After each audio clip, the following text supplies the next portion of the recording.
नमस्कार दोस्तों, आप सभी का स्वागत है हमारे यूट्यूब चैनल पर।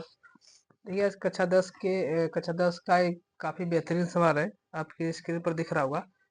कह रहा है कि सिद्ध कीजिए कड़ी में एक 5 का एक अपरिमेय संख्या है। तो इसको हम लोग कक्षा 10 के नियम के अनुसार विरोधाभास विधि से लगाते हैं, तो हम लोग मान लेते हैं उल्टा मानेंगे, ठीक है?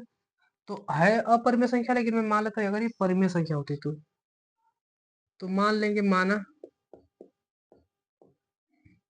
कड़ी में 5 क्या है, एक परिमेय संख्या क्या है, एक परिमेय संख्या है। अगर परिमेय संख्या में मान लेता हूँ, तो अगर परिमेय संख्या कोई भी रहेगी तो मैं एक परिमेय संख्या को क्या लिख सकता हूँ, ए बटे बी के रूप में लिख सकता हूँ, अर्थात अंश और हर के रूप में लिख सकता हूँ। जहां पर जो ए और बी का जो एचसीएफ है भाई, वो हमारा कितना मिलना चाहिए, एक होना चाहिए, तभी यह क्या आ जाएगा, परिमेय संख्या है, ठीक है। अगर बताइए दोनों पक्षों का स्क्वायर कर दूं, तो दोनों पक्षों का वर्ग करने पर, दोनों पक्षों का वर्ग करने पर, दोनों पक्षों का वर्ग कर दो तो भाई 5 कड़ी 5 का स्क्वायर 5 मिलेगा, इसका ए स्क्वायर मिलेगा और बटा में क्या मिलेगा, बी स्क्वायर मिलेगा। अर्थात बटा में एक मानेंगे तो यहाँ पर ए स्क्वायर बराबर मिलेगा 5 बी स्क्वायर। अब देखिए ध्यान से, यहाँ से समझ रहा है कि ये स्क्वायर दे तो रूट बना देगा।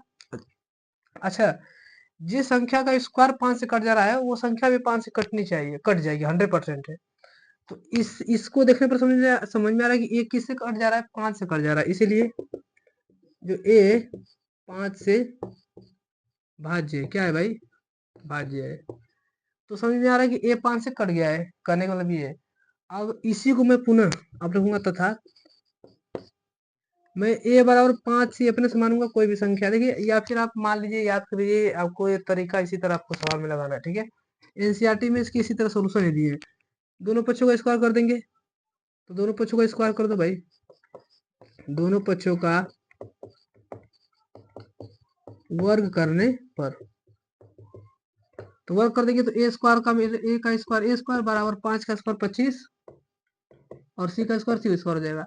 अब बताइए ए स्क्वायर का मान मुझे पता है कितना है, 5 बी स्क्वायर है, तो 5 बी स्क्वायर बराबर क्या मिलेगा, 25 सी स्क्वायर। 5 से 5 कटेगा तो बचेगा आपको 50 25, तो बी स्क्वायर बराबर क्या मिलेगा, 5 सी स्क्वायर। तो यहाँ से समझ में आ रहा है कि बी स्क्वायर भी 5 से कट जाएगा, अर्थात बी भी 5 से कट जाएगा। तो यहाँ से निष्कर्ष निकले यार, इसलिए बी का है 5 से भाज्य है।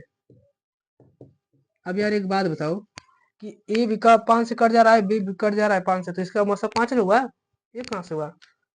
इसलिए ए और बी का जो एचसीएफ है, मेरे अनुसार वो कितना आ गया भाई, 5 आ गया, जो कि 1 के बराबर नहीं है।